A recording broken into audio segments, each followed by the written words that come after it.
Coucou tout le monde, bienvenue sur les lives de Bouillotte et Mandoline. Hello, hello, dites-moi si on m'entend bien, parce que cette fois-ci, on est dans ma cuisine, un live un petit peu spécial, un live où il n'y aura pas d'invité, où ce sera que moi. Donc j'espère que ça va aller, parce que je vous avoue, je vais faire un petit setup ici dans ma cuisine pour ce live. Et c'est la première fois que je fais ça, donc j'espère que ça fonctionne. Faites-moi un petit coucou, dites-moi si vous m'entendez bien avant qu'on commence. On va attendre 2-3 minutes, voilà, que les personnes qui souhaitaient rejoindre ce live puissent se connecter. Et puis on va commencer. Donc comme je vous l'avais annoncé, c'est un live spécial sur les huiles végétales. Coucou, coucou Maryse, hello, hello, tous les petits coucous. J'espère que vous allez bien, que vous avez passé un bon long week-end la semaine passée, enfin le week-end passé, que la reprise n'a pas été trop dure. Voilà, on attend peut-être encore une petite minute que les personnes nous rejoignent. Dites-moi peut-être déjà en commentaire, c'était la question sous mon post, combien d'huile vous avez chez vous. Donc voilà, ou bien quelles huiles est-ce que vous avez chez vous, quelles sont celles que vous utilisez déjà. Et on va voir en fait si vous êtes dans le bon ou s'il y a moyen de mieux faire. Coucou à ceux qui arrivent, hello hello. Alors, comme il y a toujours un petit décalage avec les commentaires, j'attends un petit peu. D'ailleurs, pendant le live, si vous avez des questions ou pour les personnes qui vont revoir ce live en replay, vous pouvez bien entendu mettre toutes vos questions dans le chat et je ne sais pas si j'aurai le temps de répondre à tout aujourd'hui parce que voilà, vous savez, les lives Bouillotte et Mandoline, c'est à peu près une demi-heure, c'est sur le temps du lunch, mais je prendrai bien sûr la peine de vous répondre par la suite. Je mettrai le replay sur mon feed et là, si je n'ai pas répondu à vos questions, vous pouvez retaper la question et je répondrai avec plaisir. Alors je vois qu'on me dit huile d'olive, très bien, huile de coco. J'ai quelqu'un qui a 5 huiles. Olive, noix, pépins de raisin, tournesol et caméline, je suppose. Okay. Huile de carotte. On a des gens qui ont des choses un peu plus exotiques, on va dire. Super. Olive et colza. Olive, colza, tournesol, noix, lin, coco. Je vois que vous êtes déjà pas mal, on va dire, fourni au niveau des huiles. Super, eh bien on va pouvoir commencer. Alors je vous montre un petit peu, moi, combien j'en ai. Je ne sais pas si vous voyez. Hop, il y en a 1, 2, 3, 4, 5, 6, 7, 8, 9, petite dizaine. Et donc on va un petit peu parcourir tout ça ensemble. Alors pourquoi est-ce que j'ai voulu faire un live sur les huiles végétales? Vous pouvez vous dire, mais pourquoi ça et pas, je sais pas moi, les pommes, les fruits ou quoi que ce soit? C'est parce que les huiles végétales, je trouve que c'est vraiment un super moyen de se mettre à l'alimentation saine, vivante, qui apporte plein de bonnes choses. Et en fait, on a ça à portée de main et on n'utilise pas toujours toutes les possibilités que nous offrent les huiles. Et donc, c'est ce que je voulais vous montrer aujourd'hui. Oh là là, on me parle d'huile d'olive à l'ail des ours. C'est l'heure de manger. Vous allez me faire claquer. Je vais peut-être essayer de ne pas trop regarder tous vos commentaires, sinon je vais mettre trop de temps, ça n'ira pas. Alors, la première chose qu'il faut savoir, évidemment, c'est qu'il y a des bonnes et des mauvaises huiles. Et comment est-ce qu'on fait la différence? Eh bien, en général, alors je ne vais pas me faire que des amis, je pense, aujourd'hui, mais les huiles que l'on trouve dans les supermarchés courants, on va dire, c'est pas forcément les meilleures huiles. En tout cas, c'est pas celles que moi je vous conseillerais. Parce qu'en fait, ce sont des huiles qui sont faites de manière industrielle et donc c'est pas tellement le produit qui pose problème, c'est plutôt la manière dont ils sont, on va dire, conditionnés, la manière dont on va les exploiter parce que en général, eh bien, que ce soit, alors je vais citer des marques, mais ça peut être n'importe quoi, les fameuses huiles Le Sieur, Bessel, ISO, je ne sais pas quoi, ISO 4, ISO 5. Elles sont en fait fabriquées de manière très industrielle et donc elles vont être ultra chauffées. On va utiliser des solvants, on va les presser un maximum, évidemment toujours dans un but de rentabilité. Elles vont être ce qu'on appelle hydrogénées. On va vraiment, voilà, le procédé de fabrication en fait ne va absolument pas servir le produit. Et donc, en fait, s'ils font ça, c'est aussi, donc, dans un premier temps, pour un souci de rentabilité et aussi de stabilité. Parce qu'en fait, on va le voir, la plupart des huiles, elles ne sont pas stables. Elles vont très vite rancir, elles vont s'oxyder. Et donc, les industriels utilisent plein de procédés pour essayer de réduire ça et qu'elles puissent se conserver un maximum de temps, etc. Mais du coup, toutes les huiles que vous trouvez comme ça en magasin, en supermarché normal, eh bien en fait elles n'apportent aucun bon nutriment. Donc ça c'est la première chose à savoir, c'est que ces huiles-là, c'est pas ce que j'appelle des bonnes huiles. En plus, elles sont souvent conservées dans des bouteilles en plastique, si vous avez déjà remarqué ça. Et comme l'huile c'est un très bon conducteur, en fait, toutes les petites microparticules de plastique vont se retrouver aussi dans ces huiles. Perturbateurs endocriniens, blablabla, je ne vous refais pas tous les discours là-dessus, mais donc vraiment, voilà, je trouve que c'est pas des bonnes huiles. Alors, vous allez me dire, oui, mais ok, qu'est-ce qui est bon, qu'est-ce qui n'est pas bon? Déjà, il faut vraiment se remettre en tête que les huiles, c'est du gras, mais c'est du bon gras. Pendant des années, on nous a bassiné les oreilles en nous disant le gras c'est pas bon, vous allez grossir, vous allez avoir du cholestérol. Mais en fait, depuis quelques temps, depuis quelques années, il y a énormément d'études qui nous montrent que du bon gras, c'est en fait super bon. Et d'ailleurs, la plupart des régimes qu'on voit en ce moment, on va vous conseiller de manger de l'avocat, du saumon, d'utiliser les huiles, comme on va le voir aujourd'hui, parce que en fait, les huiles, elles sont vraiment essentielles pour le bon fonctionnement de notre organisme. Et elles contiennent plein de bons nutriments. Chaque huile va avoir sa spécificité. Oh, j'attends qu'on soit un petit instant, j'arrive.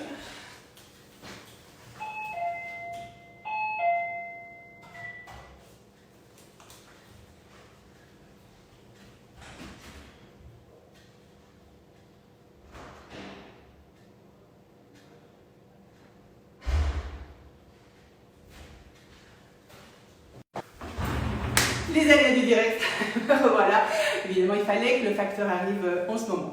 Bon, je disais donc que le gras, le bon gras, c'est vraiment quelque chose de super bon pour notre organisme.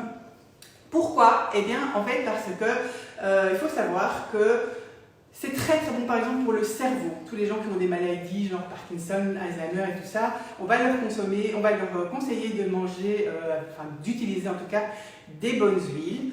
Il faut savoir aussi, je reprends mon souffle, que nos cellules, elles baignent aussi dans des acides gras, que les acides gras vont vraiment faciliter certaines fonctions de notre organisme, elles vont également faciliter la production de certaines hormones, elles apportent vraiment plein de bienfaits pour la santé. Et petit plus, et moi je trouve que c'est vraiment ça qui fait la différence, c'est qu'elles vont apporter aussi du goût.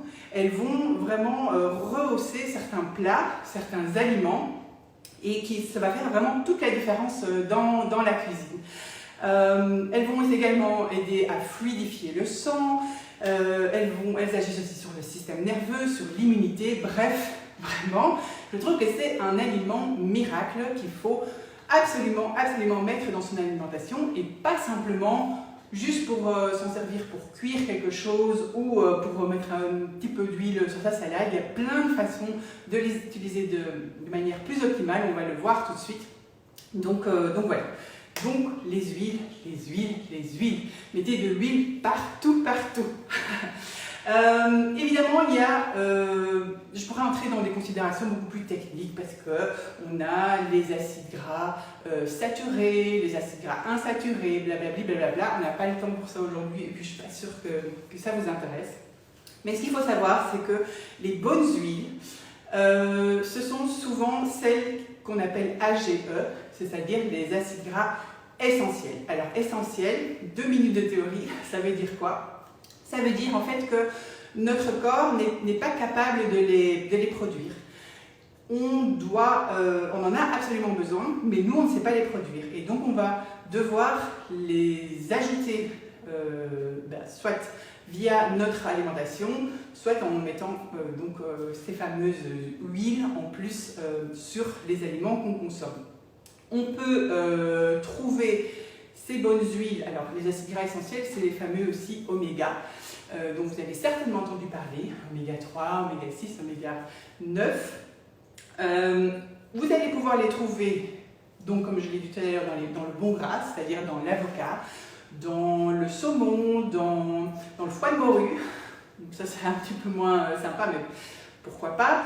Vous allez aussi le trouver dans tout ce qui est petits poissons gras, donc le maquereau, la sardine. Ça c'est vraiment des bons acides gras qu'il faudrait consommer très très régulièrement.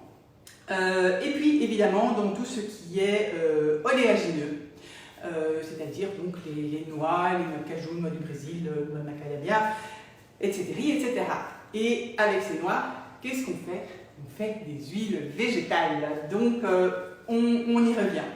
Donc si vous avez envie d'avoir tous les bienfaits que je vous ai cités avant, sur toutes les fonctions de notre organisme, sur la vitalité, sur l'immunité, il faut essayer vraiment de consommer une petite coupure, mais je crois que je suis de retour. Désolée, hein, c'est les aléas. Ouais. Dites-moi si je suis toujours là. Je vois qu'il y a des micro-coupures.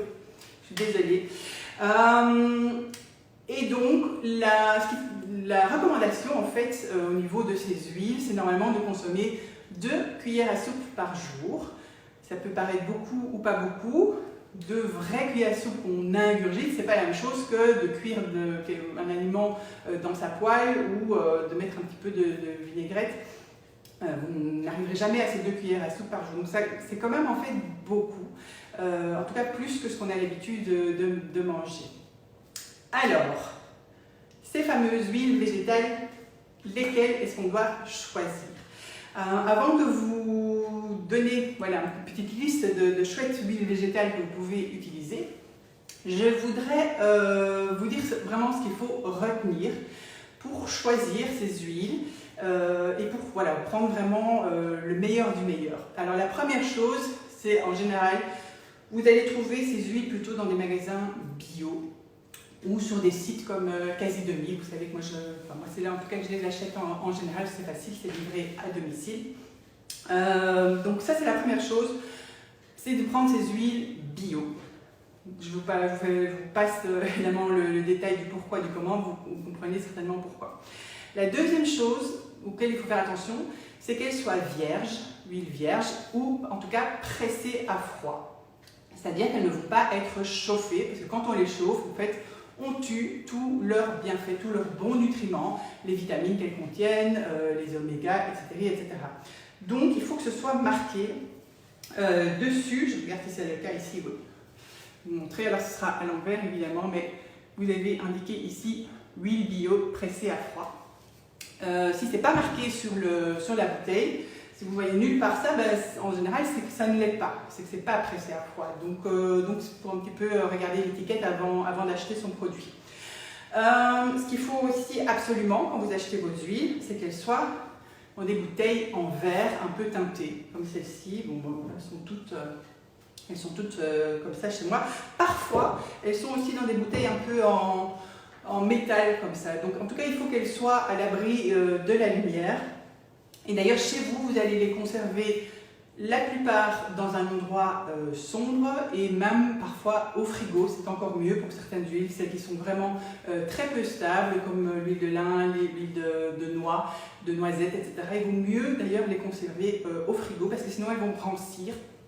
Et vous allez tout de suite au goût voir que c'est plus bon, que c'est pas top. Autre chose que je vous conseille aussi quand vous achetez vos huiles, c'est plutôt de les acheter dans des petits formats. Donc vous voyez, à part l'huile d'olive évidemment, vous avez en général un grand format et un petit format. privilégiez plutôt les petits formats parce que, comme je vous l'ai dit, ce sont des huiles qui sont très peu stables, en tout cas quand elles sont pressées à froid et vraiment mises en bouteille comme ça. Et donc elles vont vite tourner ou rancir. Donc il vaut mieux avoir un petit flacon qu'on va racheter plus régulièrement.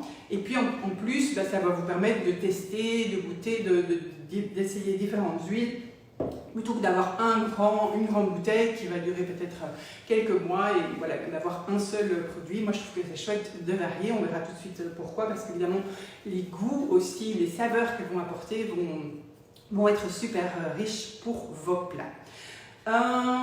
Autre chose, alors je l'ai déjà dit mais c'est vraiment super important, la plupart de ces huiles ne se chauffent pas. Vraiment, vous pouvez trouver sur internet très facilement ce genre de petites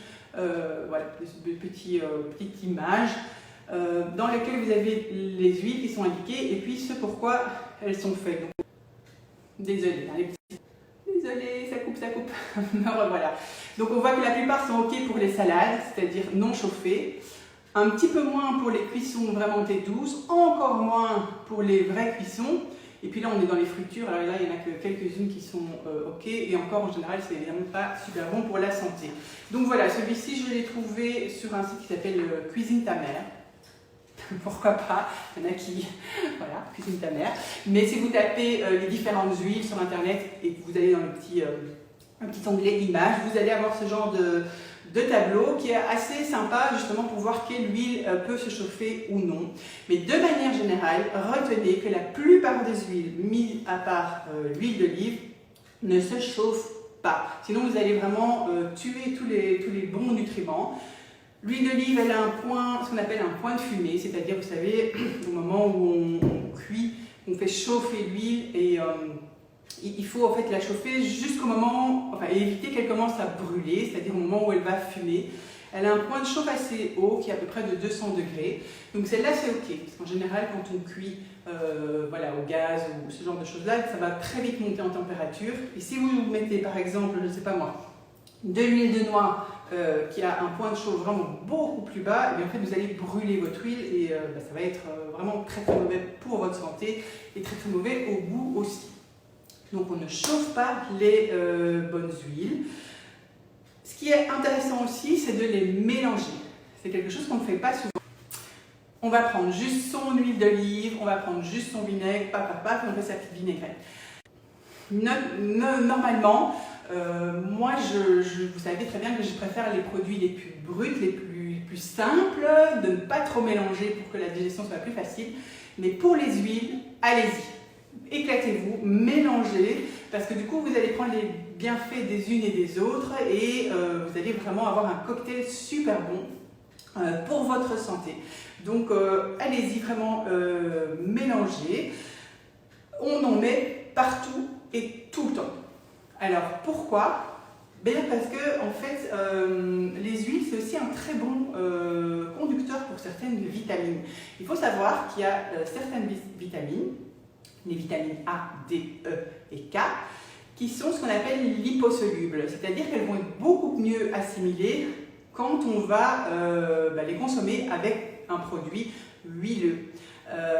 Et donc par exemple, une chouette idée que vous pouvez faire le matin, c'est si vous faites un petit jus de carotte par exemple, qui contient pas mal de vitamine A, vous allez mettre peut-être voilà, une petite pomme, du citron, du gingembre, et vous allez mettre un petit trait d'une de ces huiles végétales et ça va vraiment aider à, je suis désolée pour les micro-coupures, ça va vraiment aider à absorber les vitamines. Donc ça c'est vraiment quelque chose que vous pouvez faire.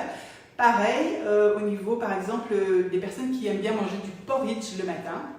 Porridge c'est donc les flocons d'avoine, que ce soit chaud ou froid, que ce soit avec du lait végétal, du lait normal ou de l'eau, ça c'est vous qui choisissez. Mais il est très intéressant de verser un petit filet d'huile dessus. D'abord, ça va apporter une rondeur, une gourmandise. Vous allez voir, c'est assez sympa. On ne met pas évidemment tout le flacon, hein. On met une petite cuillère. Et en plus, de nouveau, ça va aider à digérer, à assimiler mieux certains nutriments. Donc pensez-y, ce n'est pas seulement pour les salades, c'est aussi pour d'autres choses.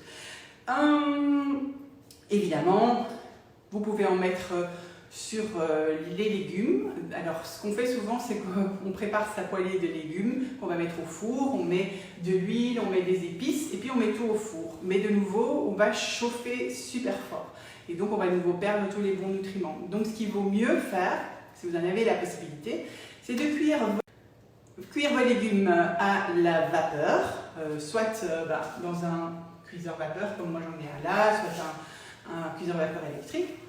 Vous allez préserver un maximum de nutriments et puis vous allez venir arroser de votre filet d'huile végétale et mélanger avec les épices. Et là, vous avez un cocktail de bons nutriments, d'aliments qui vont apporter plein de choses pour votre santé, bien mieux que si vous les mettez au four. Alors je ne dis pas qu'il ne faut pas le faire du tout, vous savez très très bien que moi je suis grosse gourmande et évidemment quand on les met au four, eh bien, ça va croustiller, ça va donner un petit craquant sympa. Donc vous pouvez le faire de temps en temps, mais essayez aussi de varier et de ne pas faire que ça. C'est un petit peu ça que je veux vous dire. Alors, au niveau des huiles, on y vient. J'ai vu que vous aviez mis en début de commentaire pas mal de types d'huiles. Il y a plein de super bonnes huiles dont vous avez parlé. Je ne vais pas toutes les énumérer, mais je vais vous montrer un petit peu celles que moi j'aime bien. Alors, celle-là, évidemment, vous la connaissez, l'huile d'olive. L'huile d'olive, c'est ce que je vous ai dit. Si vous voulez cuisiner avec de l'huile, c'est la seule que vous pouvez utiliser pour ça. C'est la seule qui est bien. Mais évidemment, en la cuisant, vous allez enlever une partie des bons nutriments. Mais bon, pourquoi pas. Et sinon, vous savez très bien, un petit filet d'huile d'olive sur des tomates avec un peu de za'atar. Hein, c'est pour ceux qui connaissent, ce sont des épices. Ou simplement quelques petits oignons rouges mélangés, un petit filet de balsamique et ciao, on est parti en Italie et c'est super bon. Alors, une autre que j'aime beaucoup, c'est l'huile de sésame. Alors, l'huile de sésame, c'est vraiment une de mes préférées. Et je l'utilise aussi en fait pour le corps. Quand vous la chauffez, chauffez très légèrement, hein, il faut qu'elle soit vraiment tiède. Si vous faites un brossage à sec le matin, je vous ai mis d'ailleurs un article récemment sur mon post et un article sur mon blog sur le brossage à sec si vous ne savez pas ce que c'est. Et donc c'est quelque chose qu'on fait le matin pour vraiment dynamiser, exfolier sa peau. Et bien après, vous prenez un petit peu d'huile de sésame que vous avez légèrement, très légèrement chauffée pour qu'elle soit chaude et vous allez venir vous enduire. Ça va vous procurer un bienfait fou. Vous restez un petit peu comme ça et puis après à la douche. Et votre peau, je vous assure, c'est un... Mais bon, on n'est pas là pour ça, on est plutôt pour en cuisine. Alors, l'huile de sésame, c'est délicieux évidemment avec tout ce qui est plutôt plat asiatique. C'est délicieux avec du riz, mais aussi avec des quinoa. Alors bien sûr, il existe aussi l'huile de sésame torréfiée, que moi j'adore. Je trouve vraiment qu'elle a un petit goût vraiment particulier, mais bon, là évidemment vous perdez de nouveau les bienfaits parce qu'elle a été torréfiée, mais pourquoi pas de temps en temps une chouette vinaigrette. Je vous en parlerai d'ailleurs à la fin du live si on a encore le temps. Je regarde vite, il ne nous reste pas beaucoup de temps. Je vous donnerai ma recette préférée de vinaigrette. Alors, qu'est-ce qu'on a encore? On a l'huile de noix. L'huile de noix, l'huile de noisette, c'est celle qui a vraiment un petit goût un petit peu différent. C'est celle que j'aime vraiment beaucoup aussi. C'est une des huiles qui est riche en oméga 3, les fameux oméga 3. 2 minutes sur les oméga 3. On en parle beaucoup des oméga 3 parce qu'en fait, c'est très important au niveau antioxydant dans notre corps et on en consomme dans notre alimentation très peu. On ne sait pas les fabriquer nous-mêmes.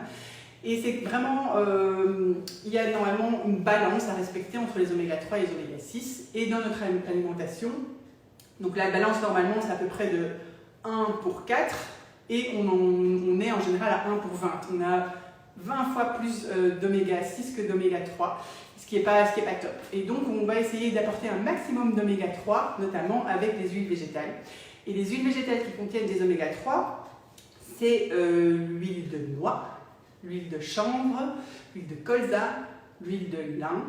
Je crois que c'est les 4 principales. Donc celle-là, vous pouvez user, abuser, vous en mettez partout, le matin, le midi. C'est vraiment top. Et donc l'huile de noix ou l'huile de noisette, Elle est vraiment chouette parce qu'elle a un petit goût sympa. Donc par exemple, si vous faites une salade dans laquelle vous allez mettre de la feta, donc plutôt du fromage, du bleu, vous allez mettre du halloumi pour ceux qui connaissent, et bien ça va vraiment relever. Vous ajoutez justement quelques noix en plus et ça va être absolument délicieux. Mais elle est aussi sympa pour des plats plutôt sucrés comme des pancakes ou des crêpes. On verse un petit filet dessus plutôt que de mettre du sucre et voilà, c'est absolument délicieux et vous avez votre dose d'oméga 3 pour la journée. Qu'est-ce que j'ai encore? On a l'huile de lin, parce qu'on en a parlé, elle est là. L'huile de lin, elle a un goût assez fort. De nouveau, elle est vraiment très très riche en oméga 3. Donc moi je la mélange, en fait, je fais parfois mes petits mélanges, huile de lin, huile de noix, c'est assez sympa. On a l'huile de germe de blé. Alors l'huile de germe de blé, on aime ou on déteste. Pour ceux qui avaient suivi mon atelier sur la cure naturo au printemps, j'avais recommandé l'huile de germe de blé parce qu'elle est très riche en vitamine E, qui est bon pour la peau. Vous allez regarder cette peau magnifique que je prépare pour le soleil de cet été. Et donc on peut en fait en consommer vraiment à la cuillère, 1 ou 2 cuillères à soupe le matin. Ça va vous aider à avoir une jolie peau. Mais voilà, elle a un goût quand même aussi assez fort, elle est assez verte. Je ne sais pas si on le verra ici, je ne sais pas si j'ai un petit contenant. Enfin, elle a une couleur un petit peu, voilà, ici on voit plutôt brunâtre, verdâtre. Elle est très herbacée, c'est vraiment ça, elle a un goût herbacé. Donc on va plutôt l'utiliser avec justement des salades et des légumes, etc. Mais c'est vraiment une super huile à utiliser aussi. Qu'est-ce que j'ai encore? L'huile de chanvre. L'huile de chanvre qui est également très bonne et très riche en oméga 3. Celle-là, elle est vraiment verte.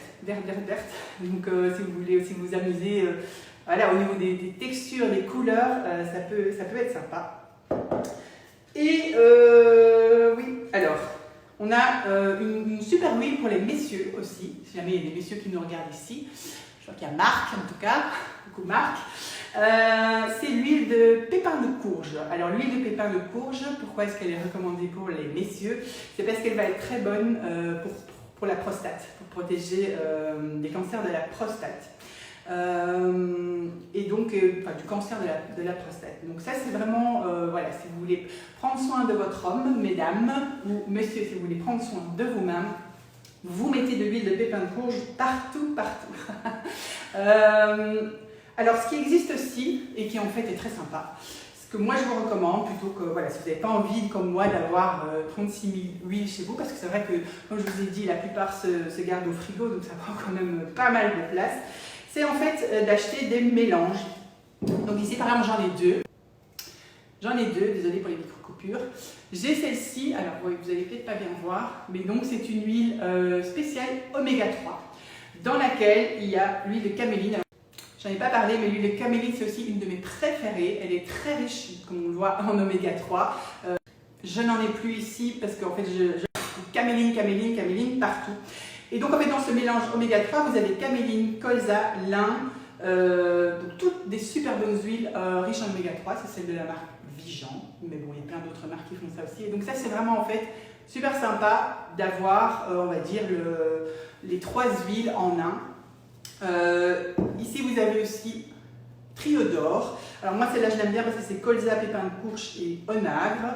Donc vous voyez, on va bénéficier en fait de tous les bons nutriments, les bienfaits de chacune des huiles dans ces mélanges.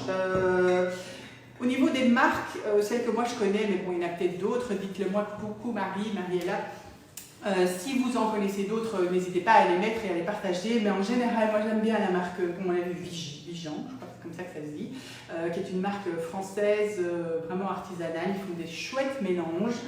Il y a la marque Quintessence. Je ne sais pas si j'en ai ici de la marque Quintessence. Non, il n'y en a pas ici pour le moment.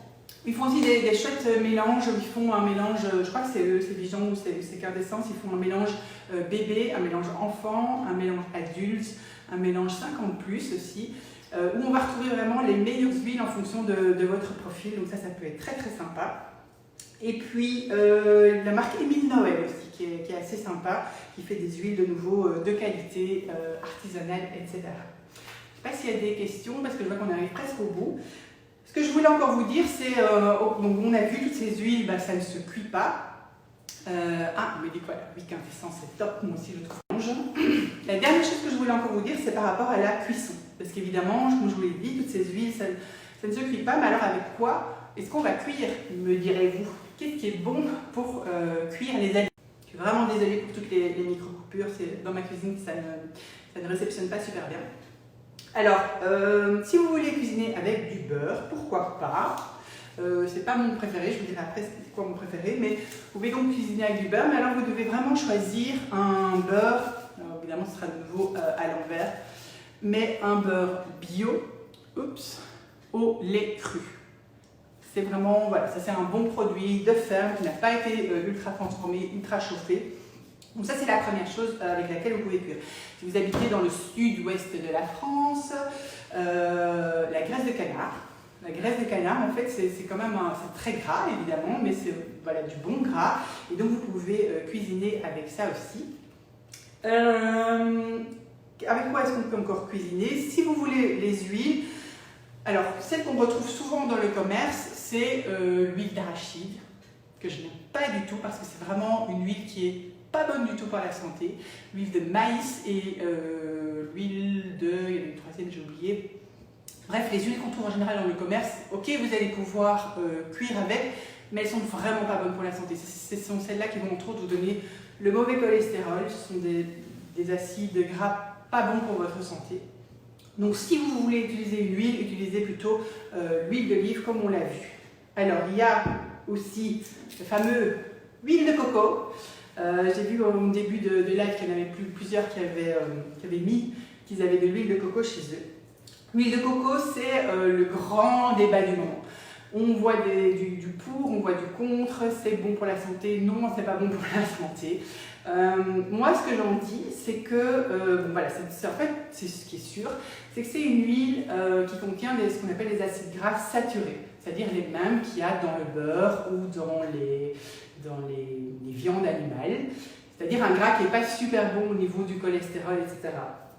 Par contre, c'est une huile qui se cuit relativement bien, qui a un point de fumée, comme on l'a vu, assez élevé, et donc on peut cuisiner avec sans qu'elle ne brûle. Et puis, c'est comme on le voit, c'est une huile qui se solidifie quand la température ne dépasse pas 18 degrés. Et donc, elle va être intéressante dans certaines préparations, justement, pour ramener ce côté solide. Et elle a un goût, puisque c'est de la coco, aussi un peu sucré, qui peut être intéressant en pâtisserie. Donc c'est d'ailleurs souvent dans ces recettes-là qu'on va l'utiliser. Donc moi, vous voyez, j'en ai aussi, je l'utilise aussi, mais utilisez-la avec parcimonie. Ça ne doit pas être votre seule et unique huile dans votre alimentation. Pour ma part, je privilégierais 1000 fois une des autres huiles qu'on a vues plutôt que celle-là. Mais de temps en temps, voilà, si vous faites une recette dans laquelle est marqué huile de coco, allez-y, ça va apporter une certaine rondeur, un certain petit goût sympa à votre pâtisserie. Mais moi, mon chouchou pour cuire, mais vous le savez peut-être si vous me suivez déjà, c'est le ghee. Alors le ghee, je ne sais pas si vous connaissez, dites-le moi. D'abord, il se vend, voilà, il se vend comme ça en pot, vous pouvez le trouver dans les magasins bio. C'est en fait du beurre clarifié. Donc c'est du beurre dont on a enlevé entre autres le lactose et qui va être donc beaucoup plus digeste, qui va avoir un point de fumée aussi beaucoup plus élevé, qui va donc pratiquement jamais brûler dans votre poêle. Et puis il a un côté rond si on le mange cru. Moi par exemple le matin j'aime vraiment bien quand je mange une tartine de bon pain bio au levain, eh bien je mets du ghee dessus à la place de la confiture ou à la place d'un beurre d'amande ou ce genre de choses-là. Il a quelque chose de réconfortant, de rassasiant aussi, donc j'aime beaucoup. Maintenant, je trouve que c'est cher pour tout ça parce qu'en fait, vous pouvez très facilement le faire vous-même. Ici, moi j'ai réutilisé le pot, mais en fait c'est du ghee que j'ai fait moi-même. Et pour cela, eh bien, il vous faut donc le fameux beurre. Prenez un bon beurre artisanal, bio. Les crus, ça c'est voilà, mieux, mais en fait, comme on va le cuire, bon voilà. Et parce que j'en ai fait là pour vous montrer. Vous allez le cuire à tout petit feu. Vous allez le faire fondre plutôt. Et puis en fait, vous voyez, il y a cette petite pellicule blanche. Et bien, vous allez venir l'écumer. Vous allez enlever cette pellicule. Essayez de ne pas en mettre partout. Voilà, au fur et à mesure, vous venez enlever cette pellicule jusqu'à ce qu'il y en ait. Et donc vous avez enlevé, mais ce n'est pas encore tout à fait fini. Vous continuez encore un petit peu le chauffer parce que ça va encore se libérer. Et vous faites ça, vous écumez. Ça prend un petit peu de temps, mais bon, si vous êtes occupé avec autre chose dans la cuisine, vous pouvez le faire en même temps. Et puis il va vous rester donc uniquement le... D'ailleurs, c'est comme ça qu'on l'appelle dans la médecine indienne, c'est l'or, le jaune qui va rester.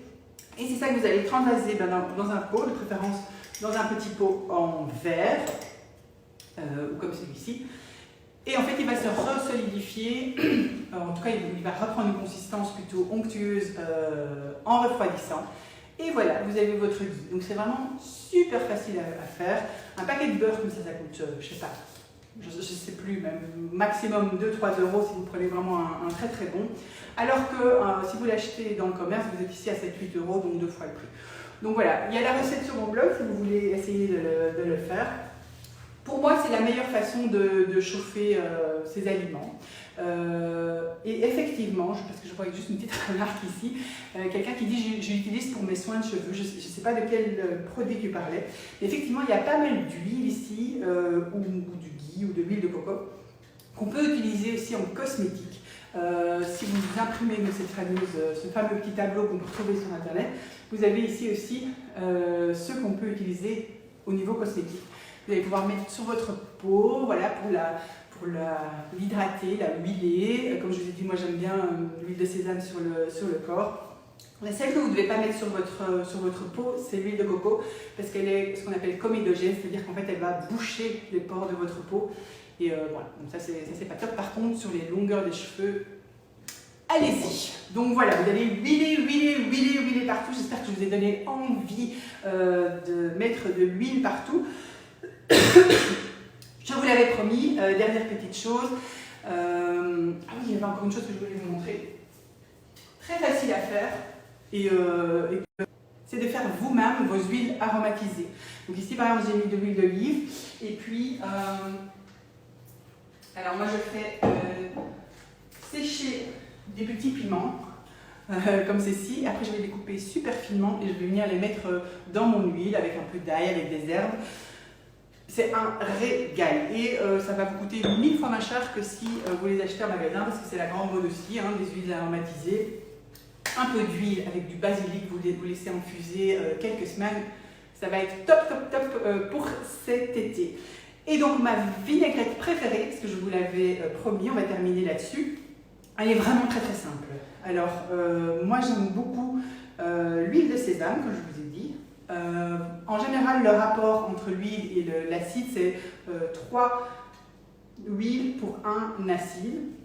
Donc, si vous mettez 3 cuillères d'huile de sésame, après vous allez mettre 1 cuillère. Alors, moi je ne mets pas de vinaigre, mais j'aime bien le tamari.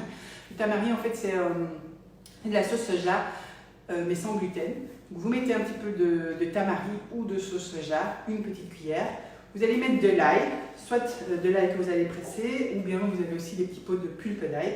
Un petit peu d'ail, vous allez mettre le jus d'un agrume, soit le jus d'un citron.